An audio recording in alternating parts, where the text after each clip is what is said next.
तो चलिए दोस्तों, हम आगे बात करते हैं यूपी पीसीएस को लेकर कि जैसे हमने कहा था कि आपको इतिहास और ज्योग्राफी, आपको 10 दिन का जो समय बचा है इसमें जल्दी जल्दी क्विक रिवीजन करते हैं। तो जैसे पूरा पाषाण काल में हमने आपको निम्न पाषाण काल, मध्य पाषाण काल आपको बताया था। इसके आगे हम बात करते हैं नव पाषाण काल की। देखो दोस्तों, जो नव पाषाण काल में है उसमें आपको पूछा जाएगा कि नव पाषाण काल में बताइए उत्तर से दक्षिण की ओर। अगर आपको उत्तर से दक्षिण की ओर नव पाषाण काल में अगर आपसे क्रम पूछा जाता है तो आप लोग ध्यान रखें, पहला बुर्जहोम ए है, ऑप्शन में बी है मेहरगढ़, तीसरा है चिरांद, चौथा है कोरेड़ हवा। तो अब पूछा जाए आपसे, बताइए उत्तर से दक्षिण की ओर इनका क्रम क्या रहेगा। नव पाषाण काल में आपको क्रम ही पूछा जाएगा, अधिकांश क्रम पूछा जाता। और आपको ध्यान रखना है कि कौन से पाषाण काल में आते हैं। तो ये कौन से पाषाण काल में, नव पाषाण काल के जो पार्ट हैं वो बुर्जहोम, मेहरगढ़, चिराद और कोरेड़ हवा। तो देखिए दोस्तों, उत्तर से दक्षिण की ओर हम लोग दिख रहे हैं तो क्या है, बुर्जहोम रहेगा पहले उत्तर, फिर क्या मेहरगढ़ रहेगा, फिर चिरांद रहेगा, फिर कोरेड़ है। ये किसकी ओर जा रहे हैं, उत्तर से दक्षिण की ओर दोस्तों जा रहे हैं। और जो सबसे मेन बात है इसमें यह है कि आप बुर्जहोम और मेहरगढ़ अधिकांश परीक्षाओं में पूछा जाता है दोस्तों। अधिकांश एग्जाम में आप देखिए तो पूरा पाषाण काल से संबंधित चीज़ों में आपको ये दो चीज़ें जरूर मिलेंगी। तो पीछे वाले वीडियो में दोस्तों हमने आपको ये दो चीज़ बताई हैं कि इनमें क्या क्या होता है, उसको आप एक बार देख लीजिए। अब दोस्तों पाषाण काल से हम हटकर आते हैं। तो पाषाण काल से जैसे ही हम आगे बढ़ते हैं, मैंने उसमें आपका हड़प्पा। अब पाषाण काल जो पुराना हो चुका है, अब हम नई शहरों की ओर बढ़ रहे हैं। तो जो हड़प्पा है ना दोस्तों, हड़प्पा जो है, हड़प्पा का मतलब है कि आरंभिक शहर का यहाँ से विकास होने लगा। विकास मतलब क्या, पत्थर के मकान बनने लगे, ईंटें का उपयोग होने लगा, नल कुएं नाली आदि का उपयोग होने लगा।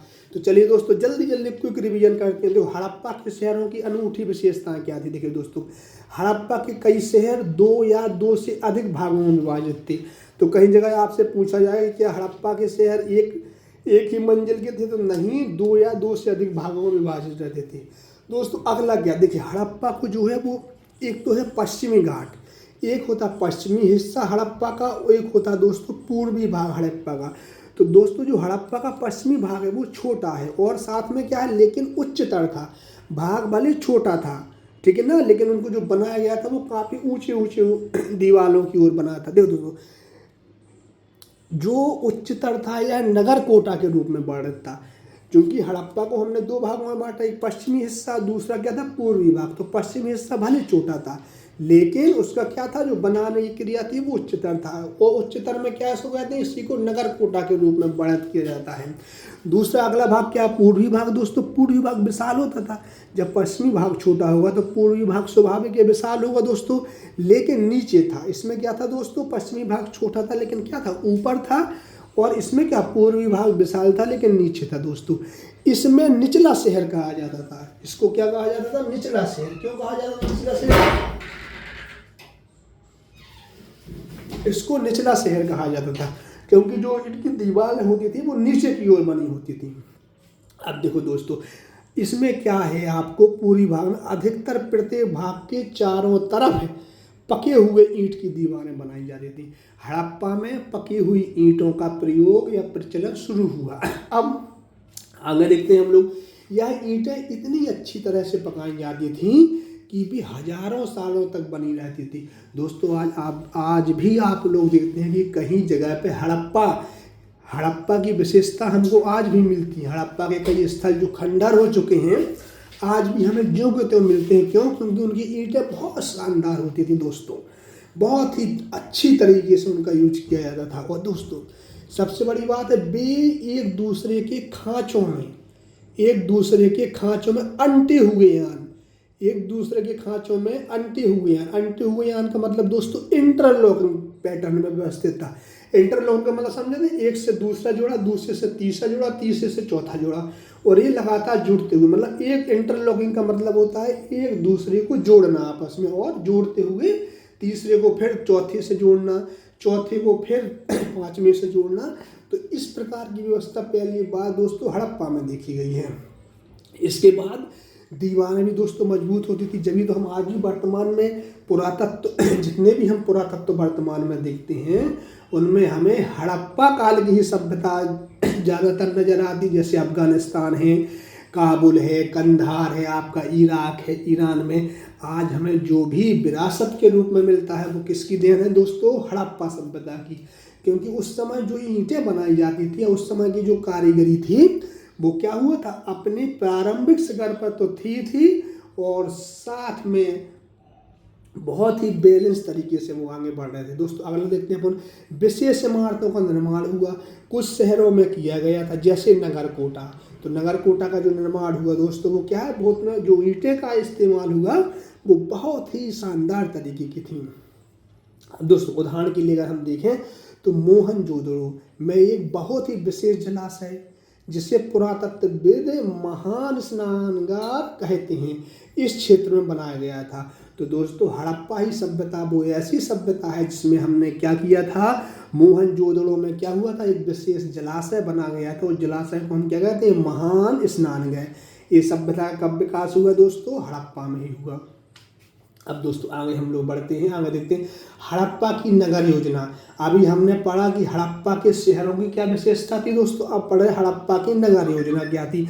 शहर और नगर दोस्तों चीज़ें एक ही एक है, लेकिन अब क्या हुआ, अब और हम एक स्टेप आगे बढ़ रहे हैं। तो एक स्टेप आगे बढ़ने का मतलब क्या है, अब और चीज़ें नली नाले रहन सहन खान पीन में अब और आगे क्या हो रही हैं, वृद्धि हो रही है और आगे हम लोग बढ़ रहे हैं। अब देखिए दोस्तों हड़प्पा की नगर योजना की क्या अनूठी विशेषता थी, घर सामान्य रूप से 1 या 2 मंजिल के ऊंचे थे। अगर आपसे पूछे क्या हड़प्पा में जो नगर योजना थी, नगर केवल एक ही आकार के थे, तो नहीं, एक ही मंजिल के थे, नहीं 2 मंजिल का दोस्तों उपयोग किया जाता था। अधिकतर घरों में एक अलग स्नानगार भी होता था दोस्तों। जो हम वर्तमान में आज स्विमिंग पूल की बात करते हैं दोस्तों, वो सोचिए हड़प्पा सभ्यता में विकसित हो गया था। हर घर में एक स्नानगार होता था दोस्तों नहाने के लिए, और कुछ में पानी की आपूर्ति के लिए कुएं भी होते थे। तो देखिए दोस्तों कितना विकास हो रहा था लगातार हड़प्पा सभ्यता में कि एक तरफ तो वाटर पार्क भी बन रहा था, स्नानगृह भी बन रहा था, और दूसरे कुएं के माध्यम से भी पानी का उपलब्धता थी। आगे बात करते हैं दोस्तों, अनेक शहरों में ढकी हुई नालियाँ होती थी दोस्तों। देखिए आज भी आप लोग देखें तो कई शहरों की नालियाँ कैसी होती हैं, खुली हुई होती हैं, लेकिन सोचिए हड़प्पा सभ्यता की जो नाली थी वो ढकी हुई होती थी। और देखिए दोस्तों अधिकतर घरों की नालियाँ गलियों या सड़कों के किनारे बनी उन छोटी छोटी नालियों से जुड़ी होती थी जो बड़ी नालियों में जाकर मिलती थी। जैसे हम लोग देखते हैं दोस्तों वर्तमान में कि शहर की विभिन्न नालियाँ आपस में जुड़ती हैं और वो जाकर के एक बड़े से तालाब में उन सबको छोड़ा जाता है। तो उस समय की आप देखिए दोस्तों और उस समय की जो ये विशेषता थी, उस समय की जो जीवन शैली में इस प्रकार की बातों को अपनाया गया था, आज भी उसी पद्धति पर हम लोग काम कर रहे हैं, उसी पैटर्न को अपना रहे हैं दोस्तों। जो नालियाँ बड़ी नदी में जाकर मिलती थी, देखो नालियाँ ढकी हुई थीं, इसलिए उन्हें साफ रखने के लिए निश्चित दूरी पर देखभाल करने हेतु छेद छोड़ दिए गए थे। अब जो इसमें मेन बात है हड़प्पा में, जो मेन पॉइंट है दोस्तों, जो आप सभी को जानने योग्य है और बहुत पेपर में ये आता भी है, ये दोस्तों देखिए है क्या कि घरों नालियों और सड़कों की योजना तथा निर्माण संभवतः साथ साथ किए जाते थे। घरों नालियों और सड़कों की योजना तथा निर्माण संभवतः साथ साथ किए जाते थे। इसका मतलब ये नहीं दोस्तों घर आज बना लिया, नाली बता रहे कल बना रहे हैं, परसों बता रहे कुछ और चीज़ बना रहे हैं। तो देखिए इसमें कितनी बेहतरीन व्यवस्था थी दोस्तों कि लगातार तीनों काम एक जैसे होते थे, ताकि मतलब क्या हो, पूरी कॉलोनी एक बेहतरीन लगे और सुव्यवस्थित ढंग से उसका निर्माण हो सके। जैसे हम लोग देखते हैं आज की नहीं भाई, बंद कॉलोनी में लोग जाते हैं, है ना, कई प्रकार की बंद कॉलोनी में रहना पसंद करते हैं। वहाँ इसलिए पसंद करते हैं कि ये सब चीज़ें क्या है, घर और नाली और सड़क व्यवस्थित रहती हैं, इन्हीं को लोग पसंद करते हैं ज़्यादातर।